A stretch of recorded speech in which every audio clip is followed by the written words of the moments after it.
theme for the concerts for this spring, and we were very excited that we are getting a new library at the school for next year. So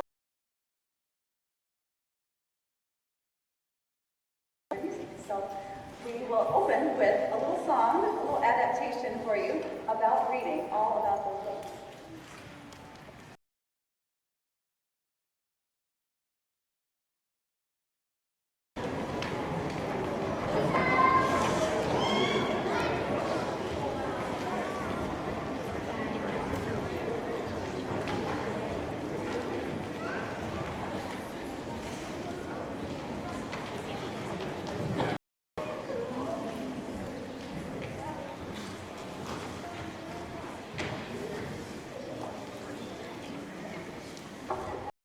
Because you know I'm all about those books, start reading. I'm all about those books, start reading. I'm all about those books, start. It's really clear that I'm really cool. Because I'm reading, it's what I like to do.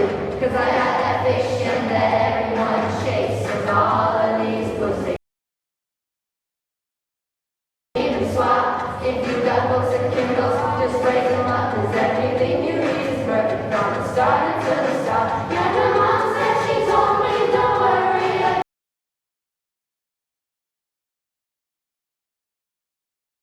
I won't be a close-minded man looking bar to go. So if that's what you're into, then go ahead and move along. Because you know I'm all about those books, start reading. I'm all about those books, start reading.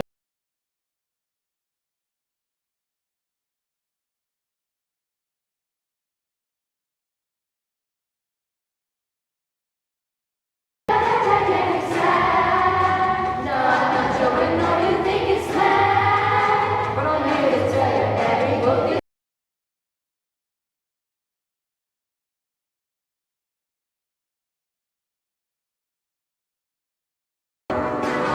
she says all readers like lots of books to read at night.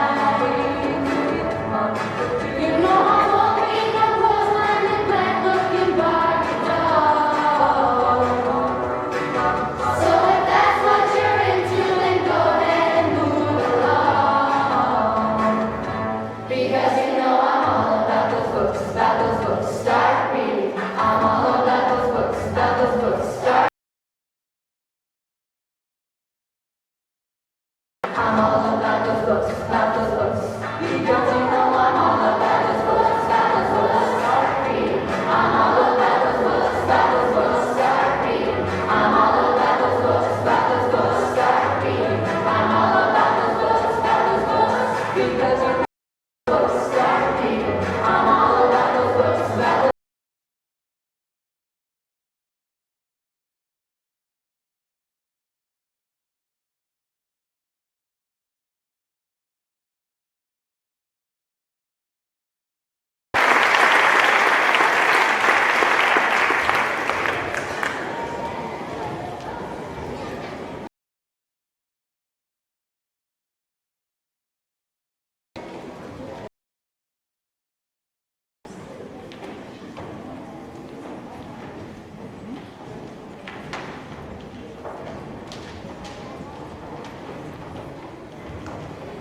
The third graders are excited to present for you Maurice Sendak's famous story, Where the Wild Things Are. And you should know that this is a world premiere because they composed their own music for this. They came and we thought about different stylistic elements. Do we want our music to be loud or soft? Should it be high or low? What kind of notes should we use? What kind of instruments should we use? And they came up with all these different pieces on their own. So we are very excited to present for you Where the Wild Things Are.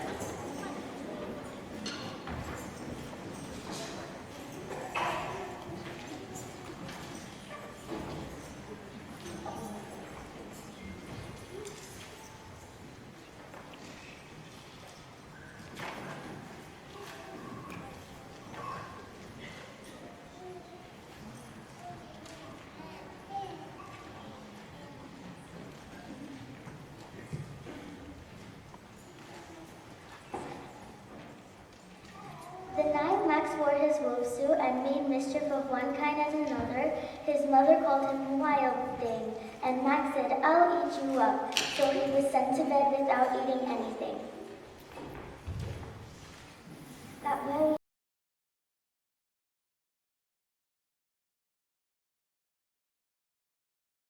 became the wild rat.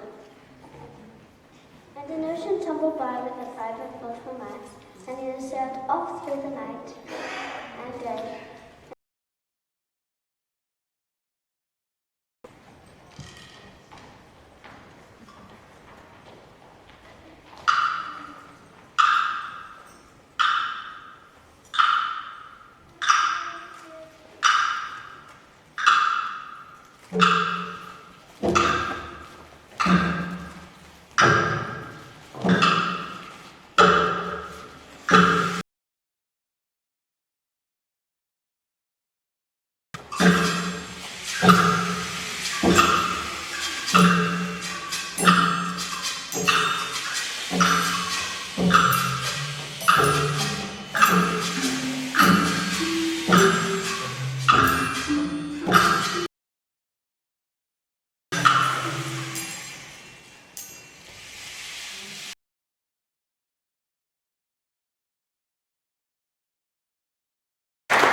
Tumbled by with a private boat for Max. And he sailed off through the night and day and in and out of weeks and almost over here to where the wild things are.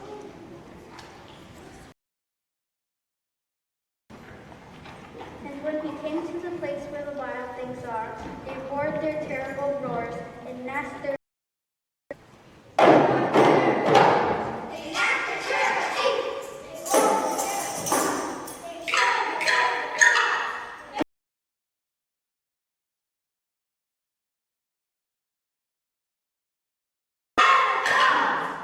till Max said, "Be still," and tamed them with the magic trick of staring into all their yellow eyes without blinking once. And they were frightened and called him the most wild thing of all, and made him king of all wild things. "And now," cried Max, "let the wild rumpus start." "Now stop," Max said.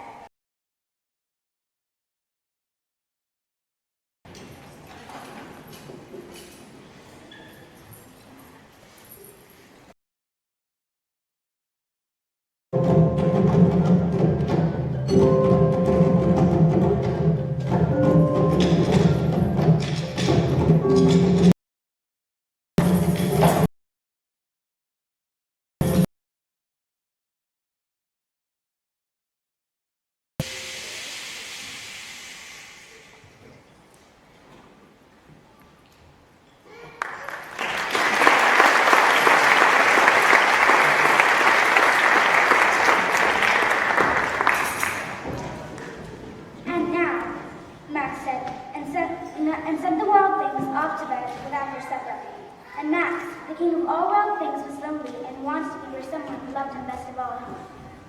Then, all around him, far across the world, he smelled good things to eat.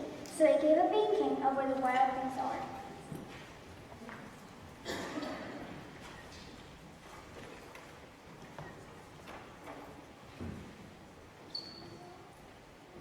But the wild things cried, "Oh, please don't go. We'll eat you up, we love you so." But Max said, "No." The wild things roared their terrible roars, gnashed their terrible teeth, rolled their terrible eyes, and showed their terrible claws.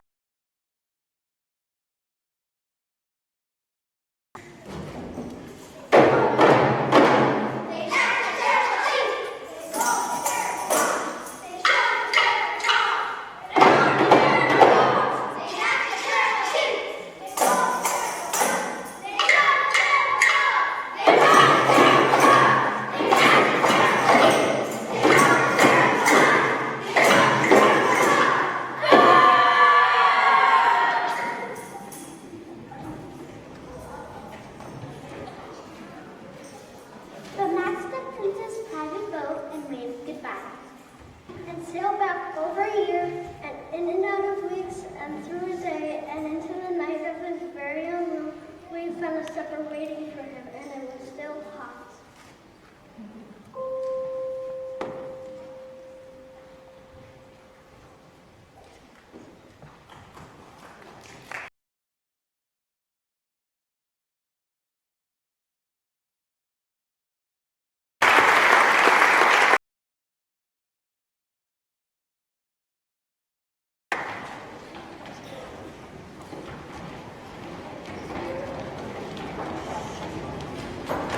All right, next up is the fourth grade, and as you can see from their program, they're going to be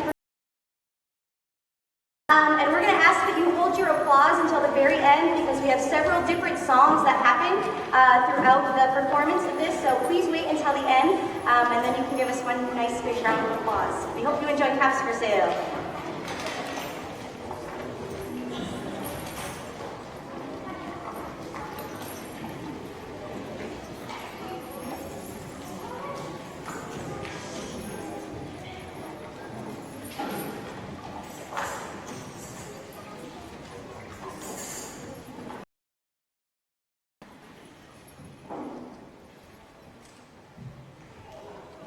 Once there was a peddler who sold caps, but he was not like an ordinary peddler, carrying his wares on his back. He carried them on the top of his head. First, he had his own chef cap. Then a bunch of gray caps. Then a bunch of brown caps. Then a bunch of blue caps. And in the very top, a bunch of red caps. He walked up and down the streets, holding himself very straight so as not to upset his caps.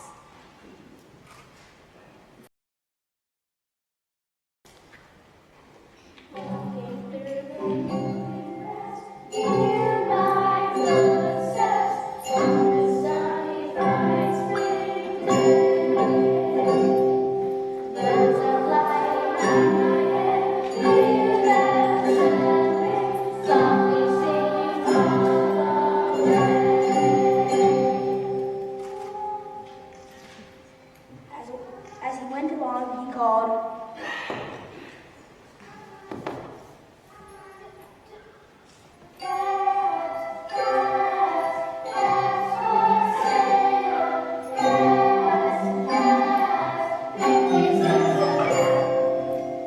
One morning, he couldn't sell any caps. He walked up and down the street calling caps, caps for sale, 50 cents a cap.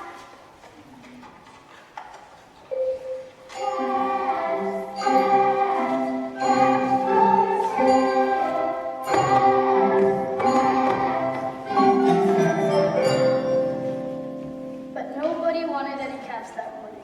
Nobody wanted even a red cap. He began to feel very hungry, but he had no money for lunch. I think I'll go for a walk in the country, said he. And he walked out of town slowly, so not to upset his caps.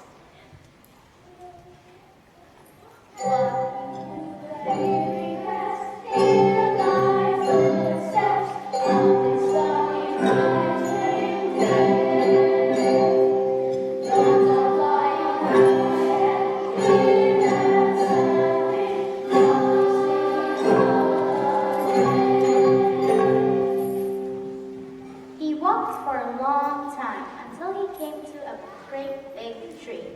That's a nice place for a rest, said he.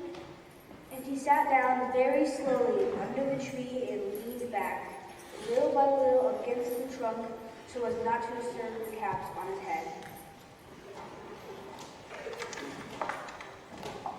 Then he put up his hat, then the brown caps, then the blue caps, then the red caps on the very top.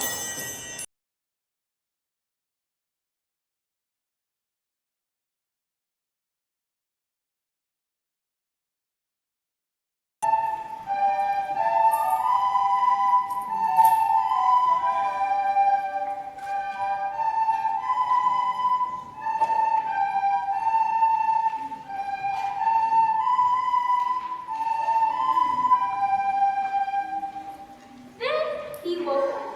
He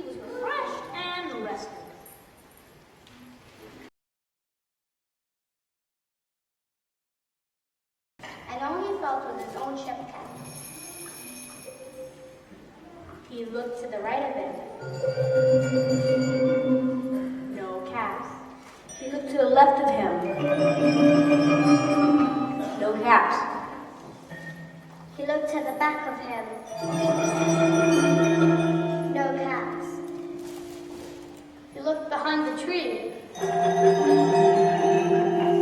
No caps. Then he looked up in the tree. And what do you think he saw?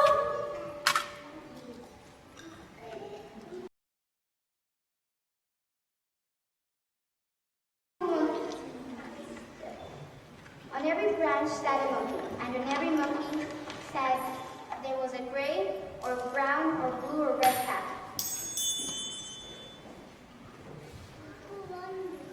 The peddler looked at the monkeys. The monkeys looked at the peddler. He didn't know what to do. Finally, he spoke to them. You monkeys, you give me back my caps. Shaking the finger at them.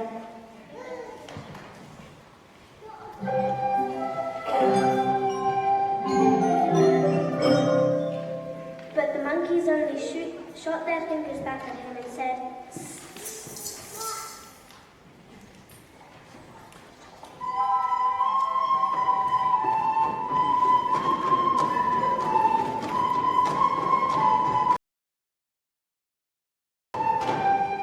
This made the peddler angry, so he shook both hands at them and said, "You monkeys, you give me back my..."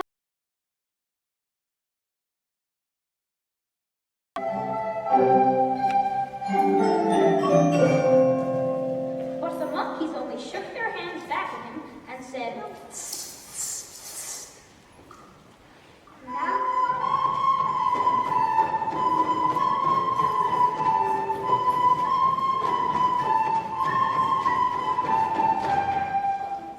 Now he felt quite angry. He stamped his foot.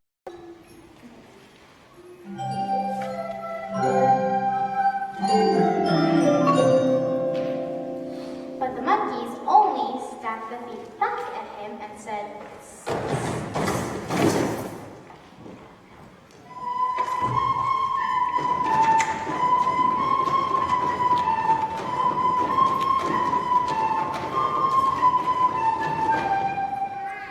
By this time, the peddler was really very, very angry.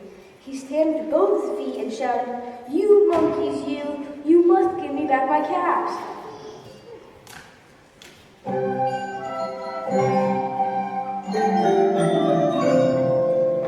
But the monkeys only stamped both their feet back at him and said,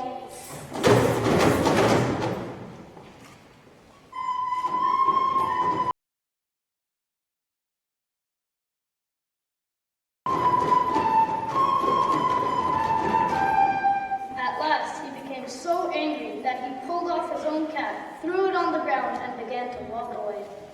But then, each monkey pulled off his cap. All the gray caps, all the brown caps, all the blue caps, and all the red caps came flying down from the tree.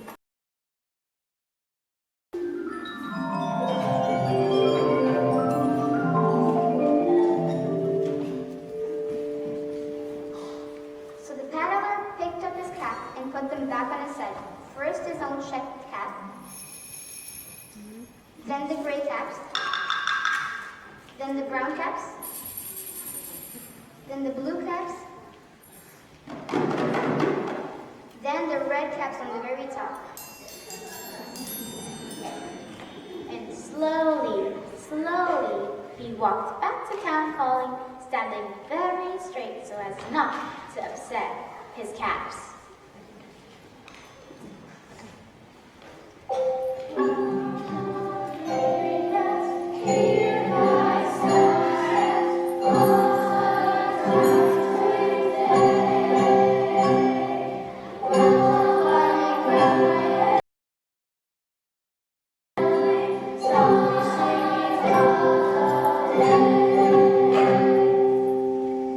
And as he walked, he called, "Caps,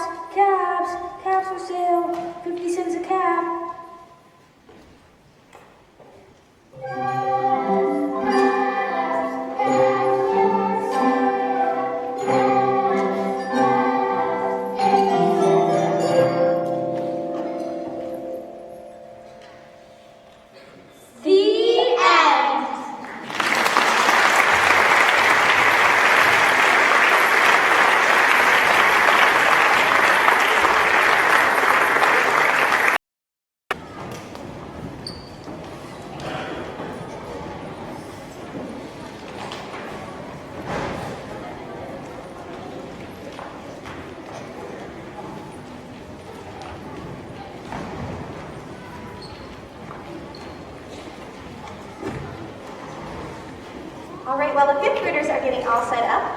They are going to be performing a story called Ming Lo about a Chinese man and his wife who live below a huge mountain, and they love their house, but they hate the mountain because it creates all sorts of problems.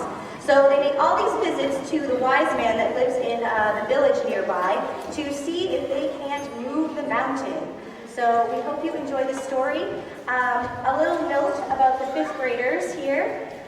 They have learned all of this music virtually by themselves. I simply handed them a sheet of music and an instrument, and they know how to read the music. They figured out the rhythms. So what you hear is learned all independently from them. So we hope you enjoy it.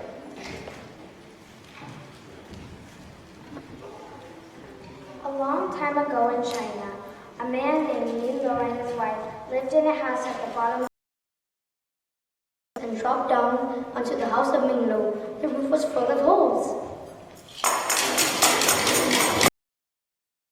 The rooms inside were damp and drippy.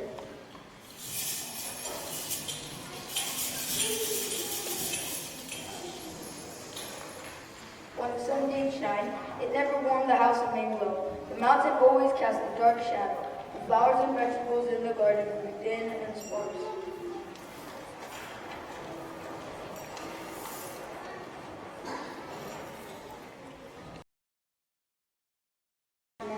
Said the wife of Ming Lo. Husband, you must move the mountain so we may enjoy our house in peace.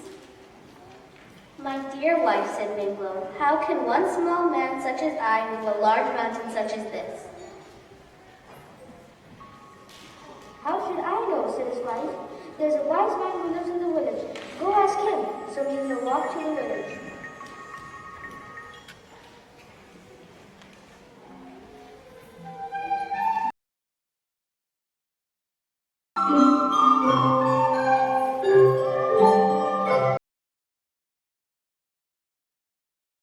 House. The wise man thought for a long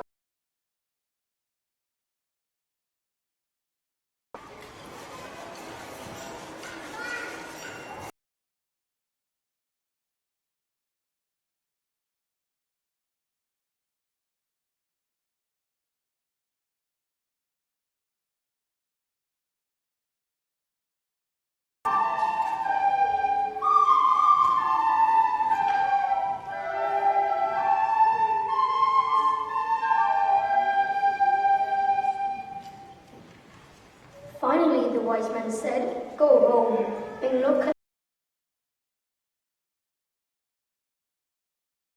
the mountain, so Ming Lo ran.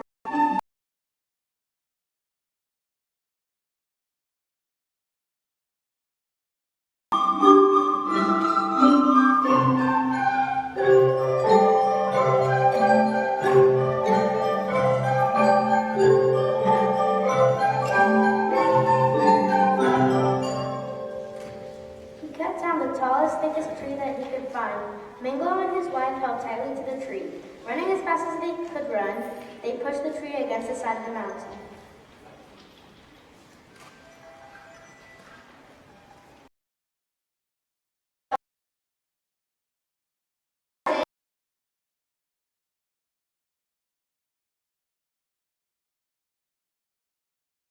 Said the wife of Ming Lo, ask you to think of another way to move the mountain. So Ming Lo walked back to the village.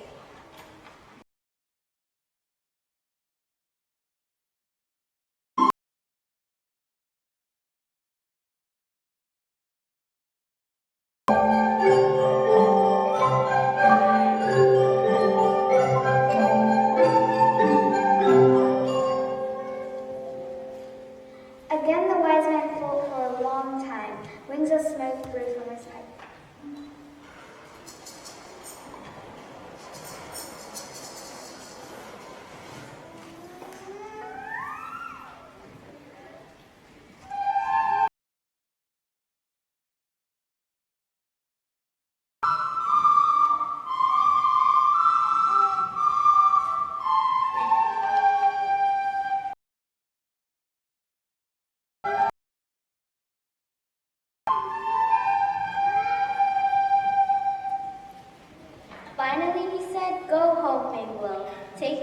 and pans from your kitchen. This is the way that you will move the mountain. So Ming Lo ran home.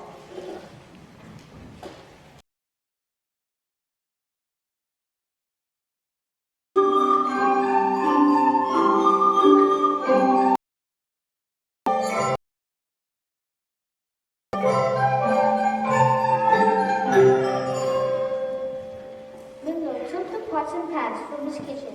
Ming Lo and his wife held a spoon in each one of their hands. They shouted and cried. They hit the pot. Rocky Mountain High, Rocky Mountain High, Rocky Mountain, Rocky Mountain, Rocky Mountain High. When you live below the mountain, hang your head and cry. They made a great noise. Flocks of birds. The mountain did not move at all. Go back to the wise man, cried Ming Lo of Ming Lo. We must find a way to move the mountain. So Ming Lo went back to the village.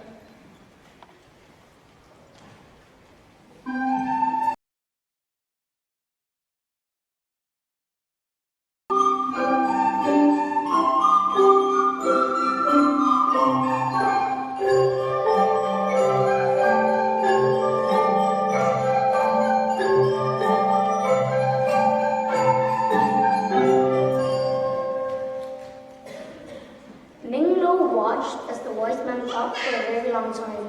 Clouds of smoke. Finally,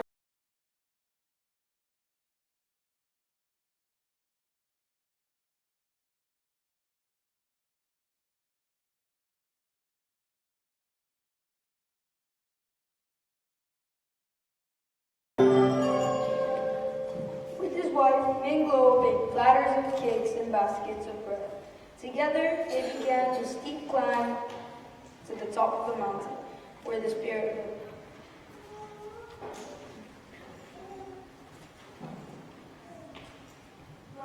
Rocky Mountain High, Rocky Mountain High, Rocky Mountain, Rocky Mountain, Rocky Mountain High.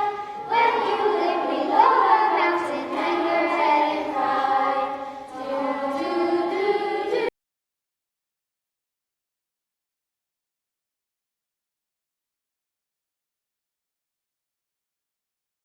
it whistled and howled.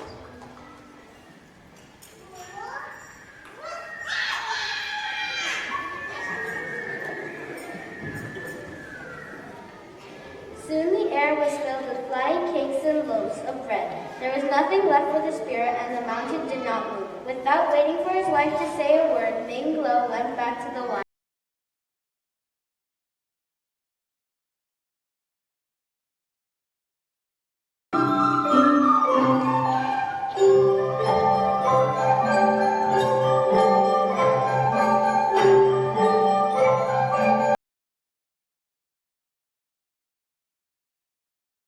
In peace, cried Ming Lo. The wise man sat in deep thought for a long, long time. There was so much smoke coming from his pipe that he could hardly.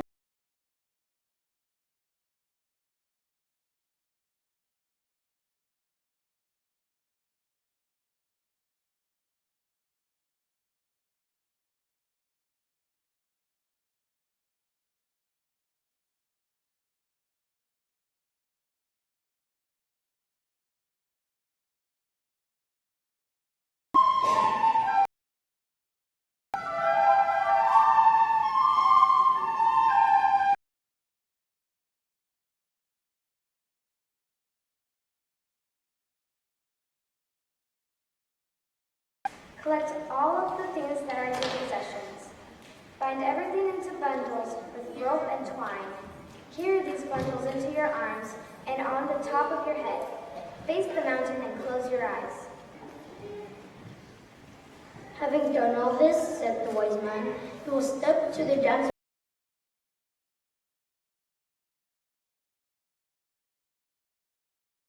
foot and a place that is in back of your left foot. You must do this again and again for many hours. When you open your eyes, You will to move? I'll do it at once. Ming Lo ran home.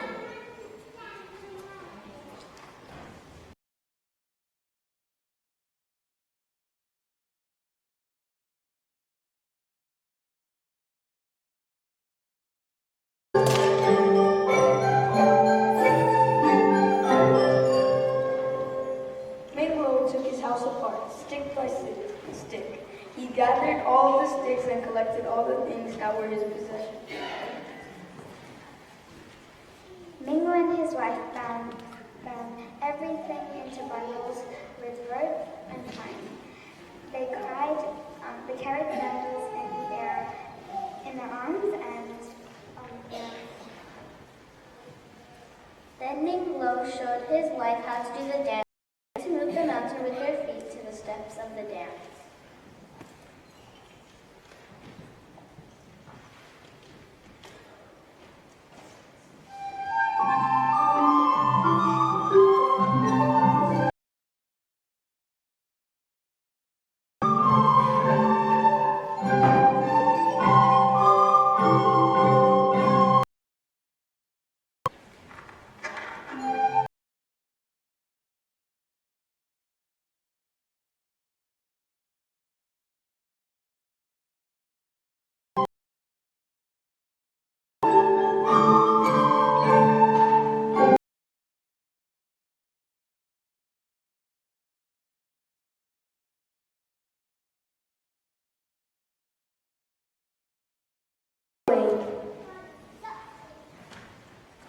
Stick by stick, they rebuilt their house. They unpacked all of their possessions and made themselves at home.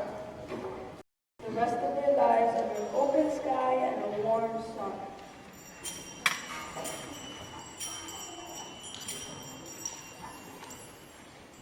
When rain fell, it came down gently on a roof that had no holes.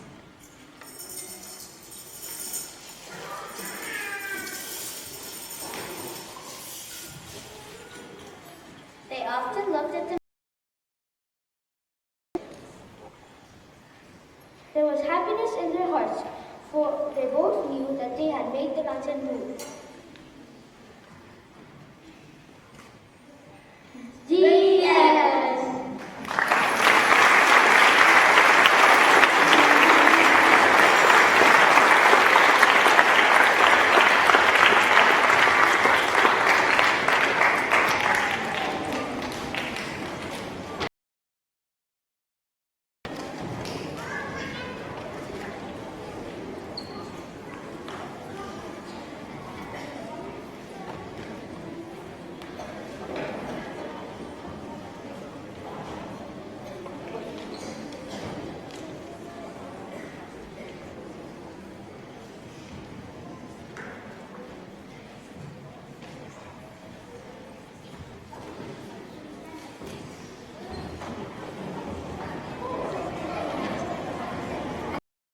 By Pharrell Williams, except we've changed the lyrics, and this is reading instead of happy. So we hope you enjoy our final song.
that whole thing without any accompaniment.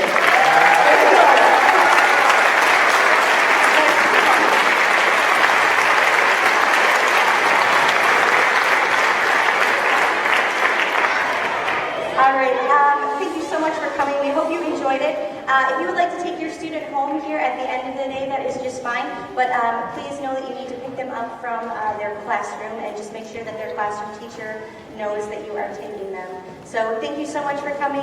Thank you everybody who helped out with the program. Mr. Lovett, Mr. Hoagland, Carrie Harder, 3rd, 4th, and 5th grade team. My awesome parent volunteer coordinator, Osanj, you rock. Thank you so much. Big thank you to Wendy. She's a great part. So thank you for coming.